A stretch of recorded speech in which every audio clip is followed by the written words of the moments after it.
Marami sa mga taong may diabetes ay parating concern nila ay pababain yung kanilang blood sugar.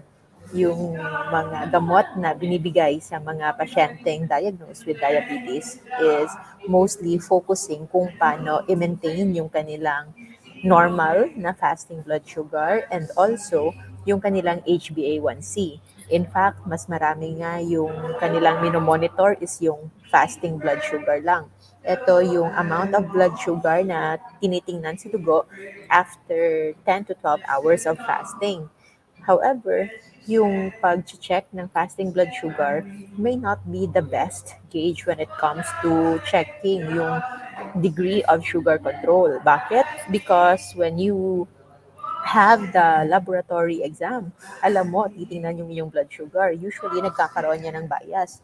People who are about to take their laboratories taken, mas nagiging conscious sila. Mas pinipili nila yung kanilang kinakain, mas nililesen nila yung kanilang sugar intake just on that day. And true enough, pagdating ng kanilang laboratory results, ito ay considered normal, which is about 70 to 100 na grams per DL ng kanilang blood sugar on a fasted state. However, bakit marami sa mga diabetic patient ay kahit pa normal yung kanilang blood sugar control for the last years, for the last decades na sila ay diabetic, bakit yung common na kanilang rason kung bakit nagkakaroon sila ng hospitalizations, ng pagkamatay, is actually not directly related to sugar. Maybe meron lang kakaunting spike, but mostly the most common cause of death, rason kung bakit namamatay, cause of mortality and causes of death ng mga diabetic patient is actually not directly related to sugar or blood sugar. And i-explain natin yan so that malalaman natin kung dapat nga ba sugar lang yung kailangan natin pabain o baka meron pang mas importanteng kailangan nating pagtuunan ng pansin at hindi lang ito yung blood glucose lamang.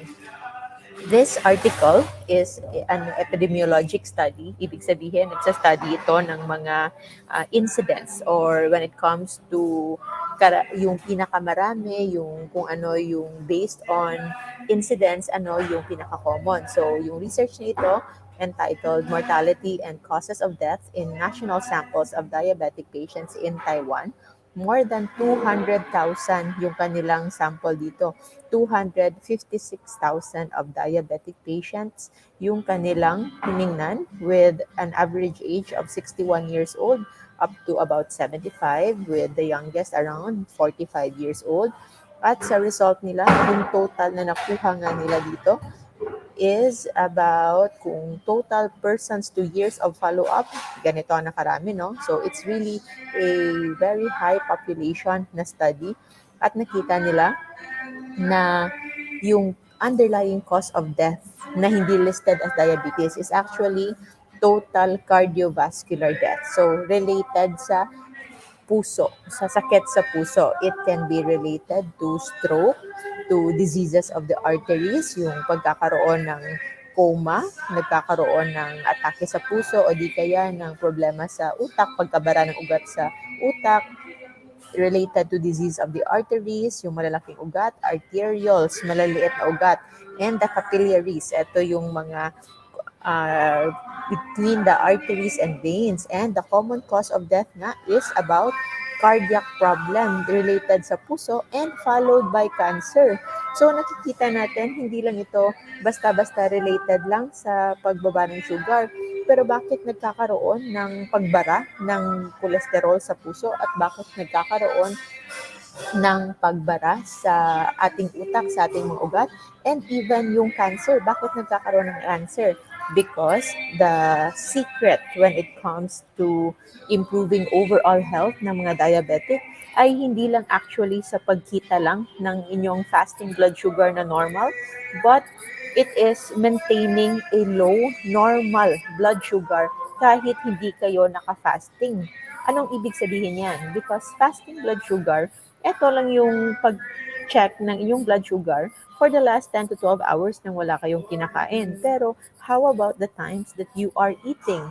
Usually, hindi na chine-check yan. O di kaya yung chine-check yan yung limit niyan as to normal is very high, like as high as 180 na grams per DL. It's still considered as normal as long as it is postprandial, pagkatapos kumain. However, that is actually too much. Bakit natin sinasabing too much yung 180?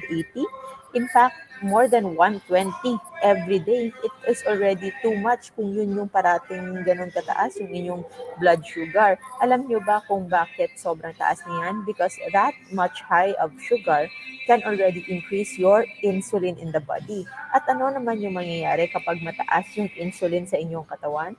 Kapag mataas yung insulin sa ating katawan, yung ating capacity to use yung paggamit natin sa taba sa ating katawan ay magiging limited. Ibig sabihin, yung ating katawan will only save fats, will only save cholesterol. Hindi niya ito gagamitin as energy. Hindi niya ito magagamit for normal processing at ito ay maiimbak at maiimbak lamang.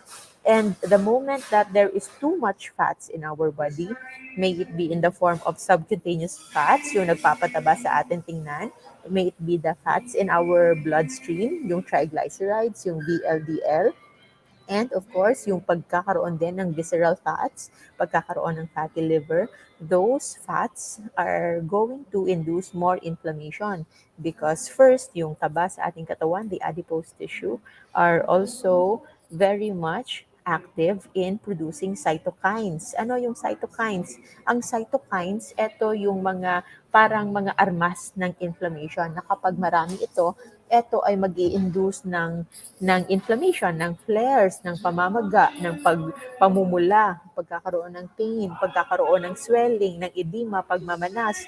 These are all signs of inflammation and that is related to elevated chronic elevation of insulin in the body. So that's why instead of targeting na pababain yung blood sugar, yung mas mainam na paraan if you want to avoid the complications leading to death for diabetics is not just about lowering blood sugar, but it's actually about lowering insulin.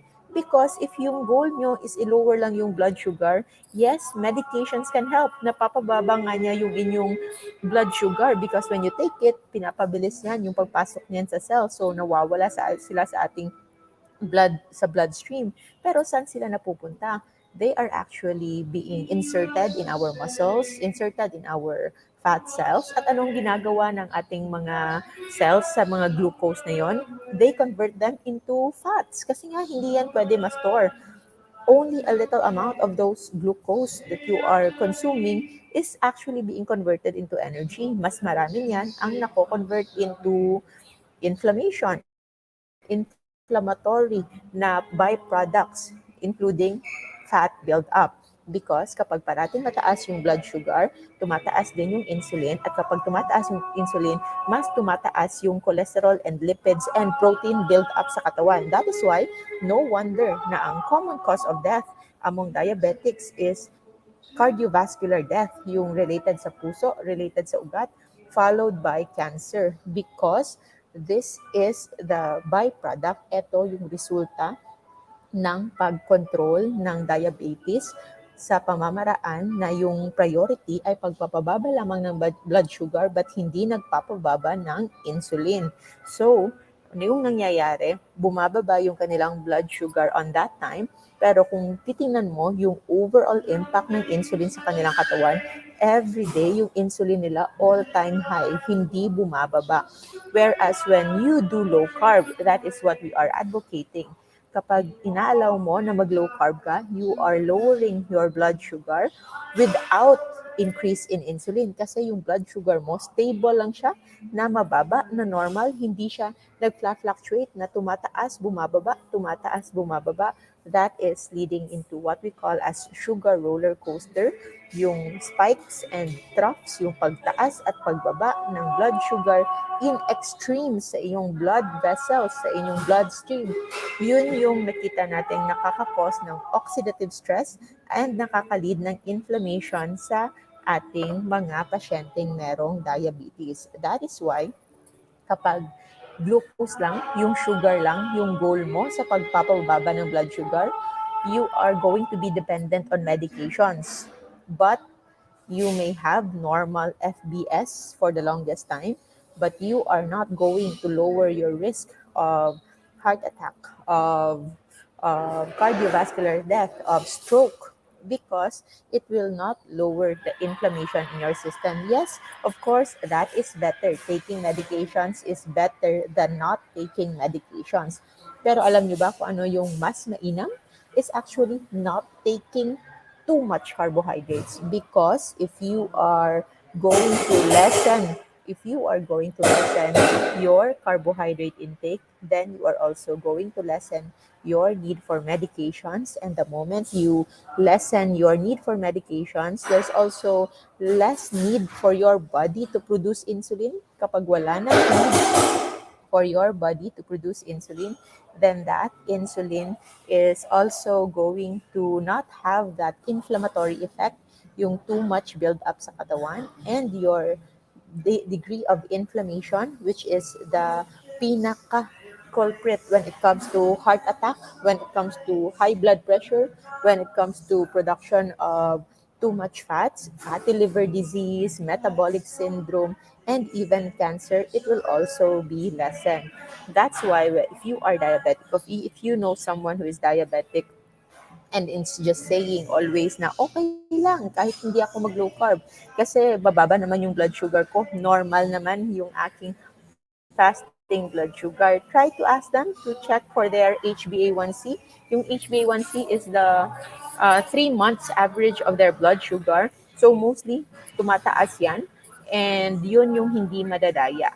Others can have normal HbA1c and have high HFBS, and that is related to still sugar intolerance. Okay? Meron pa rin degree ng intolerance. Maybe they are still insulin sensitive, but there could be in-between spikes na hindi natin makita. Yung pinakamainam sa lahat, which is magastos nga lang at hindi practical, would be the CGM, or the continuous glucose monitoring. Yun yung 24-hour blood glucose monitoring para makita mo talaga kung ano yung pagtaas at pagbaba ng blood sugar. So, ideally, yung blood sugar, yung level niya sa graph, parang ganyan lang. Same lang. Maliit lang na difference even if you are eating or not eating. However, if you are eating high carb, if you are eating candies, if you are eating bread, if you are eating rice, if you are eating pasta, which is very high carb, most likely you will have spikes every meal. So, on average, it may appear normal, pero yung mga spikes in between meals, yun yung nakakakos ng damage. It can lead into inflammation, it can lead into generation of ROS, yun yung reactive oxygen species, which induces inflammation. And yung pangyayari na yun yung gusto nating iwasan. We want a stable, normal blood sugar. And the only way to do that is to actually to not depend on glucose as a source of energy. We can have an alternative source of energy. But of course, these advices are only for educational purposes, because if you already have medications, you are already taking medications, kailangan when you already shift into low carb, you should do it the safe way, which is yung merong gabay, merong guidance, merong proper na guidance from your doctor, because you don't want to risk your life. Mahirap kung gagawin nyo lang ito and you are taking a lot of those medications, because those medications are usually tailored fit. They are designed in high carb way of eating. So that's why if you want to eat low carb the safe way, you have to coordinate well with your doctor para matulungan kayo on how you monitor, how to properly adjust your dose if ever meron na itong kailangan na dosage. There are also low carb doctors available na marami na rin for consultations. If you wish to know them, nandyan lang yan sa ating groups, nandyan sa ating masterclass group, because they are also part of our low carb fasting masterclass. So all of these information are mostly in our masterclass na if you wish to be guided para malaman nyo ito thoroughly, wala kayong ma-miss, we advise that you enroll in our masterclass para mas maintindihan nyo ito ng fully and you know which ones are available for you. We have a supplemental weekly na mga Q&A. But remember, yung Q&A natin, ano lang yon, add-on. It's just a bonus. But the learning is already in the masterclass. So bago kayo magtanong sa Q&A, make sure nyo muna na napag-aralan nyo na yung videos natin para hindi tayo paulit-ulit. And that is also the purpose of the videos in our masterclass groups. Pwede nyo itong ulitin until makuha ninyo, mag-grasp ninyo yung full concept, and you can know which ones are applicable on you. At yung Q&A naman, generally, na halos lahat ng tanong, natanong na din. But if you have other questions that you feel is needed, no, pwede nating itanong yan. And we can discuss that in our weekly live interactive sessions, Q&A, every Sunday at 12 noon. But generally, when it comes to diabetes, ang pinaka-importanting malaman natin dito is to understand why glucose is not the only thing that we should be careful about, because mas marami sa mga namatay ay hindi related to hyperglycemia o mataas na blood sugar, but eventually the underlying cause of death is about total vascular death. So vascular death, cardiovascular death, pwedeng stroke, pwedeng heart attack, pwedeng pagkakaroon ng cardiopulmonary failure, pagkakaroon ng mga problema sa arteries, arterioles, and capillaries. Included na dyan yung chronic kidney disease na diabetic nephropathy. Pwede rin related na dyan yung pagkabulag. Those things are already damaging your system. And this common cause of death, yung cardiovascular death, death followed one by cancer. At ano yung common ng cardiovascular problems and cancer? It is actually the chronic spike in insulin. So, aside from just lowering your glucose, mas kailangang i-goal natin yung pag-lower ng insulin. And that is the difference between depending on medications alone and also altering your food intake. Depending on medications might lower your blood glucose, but it will not lower the insulin demand in your system. Hindi kayo magkakaroon ng tinatawag nating pancreatic rest. But when you do low carb, you lower your glucose, you lower your insulin. So magkakaroon ng pancreatic rest. Makakapagpahinga ang inyong pancreas sa pag-produce ng insulin. And this is also the opportunity na ma-reverse yung tinatawag nating insulin resistance. Give your body a break from all of this glucose spikes sa lahat ng pagtaas at pagbaba at pag-roller coaster ng inyong glucose sa inyong katawan, and so that your inflammation can start healing. And when you start your healing journey, you can already lessen your risk for those complications, cardiovascular death, and even cancer that are very common among patients with underlying diabetes. We all thought that they are separate. Marami sa mga family members natin na namatay sa cancer, na namatay sa heart attack, na stroke, nagka-coma, pero parang nakalimutan na natin na they were insulin resistant or diabetic before they had cancer, before they had heart attack.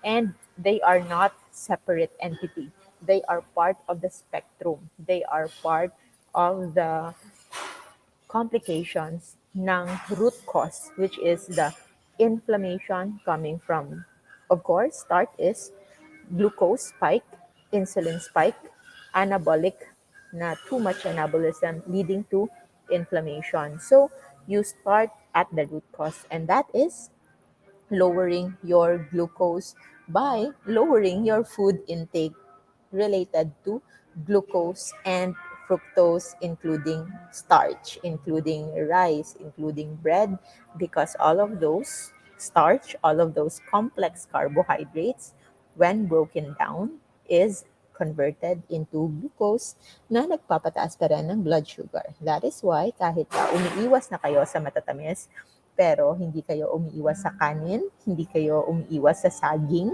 hindi kayo umiiwas sa pandesal, you are still not seeing improvement on your blood sugar to a point na kailangan ng bawasan o baka pwede nang mawala yung inyong gamot for blood sugar. So all of these are already supported by many meta-analysis. Marami ng RCTs na ginawa when it comes to the benefits of low carb nutrition to diabetics, among diabetics. And we also have a lot of testimonials on a day-to-day basis sa ating low carb feasting and fasting community, paired up with our food inspiration group in low carb named Life Without Rice, wherein you are all invited to join. So if you wish to know more, if you wish to be guided the right way, kung gustuhan nyo yung contents dito, the structured learning when it comes to proper knowledge, the foundation of low carb nutrition and fasting lifestyle is in our masterclass, for which you are much encouraged to join. Kahit one member in one family lang, you can share the knowledge to the rest of the family para lahat tayo maging healthy, sabay-sabay at walang maiiwan. So I guess that's it for today. Medyo maingay lang dito, but I hope you get the point of our video of why we actually see a lot of diabetics na nagkakaroon ng heart attack. Bakit sila inaatake sa puso? And to add, bakit marami yung nagkakaroon ng cancer in different body parts. And that is the secret there is to sustainably avoid all of those complications by lowering your glucose and lower your insulin, not dependent on medications, but naturally by lowering your glucose and starch and overall net carb intake to start with. Because if you just depend on medications plus nag-i-inject kayo ng maraming insulin, then you are maintaining a normal blood sugar. But that road is still going to lead into heart attack, cancer, and the many other ill effects of insulin resistance. So, maraming salamat everyone. If you wish to know more, just message our admins so that we can assist you on how to be a part of our exclusive group. So, thank you so much, and I hope you have a good night.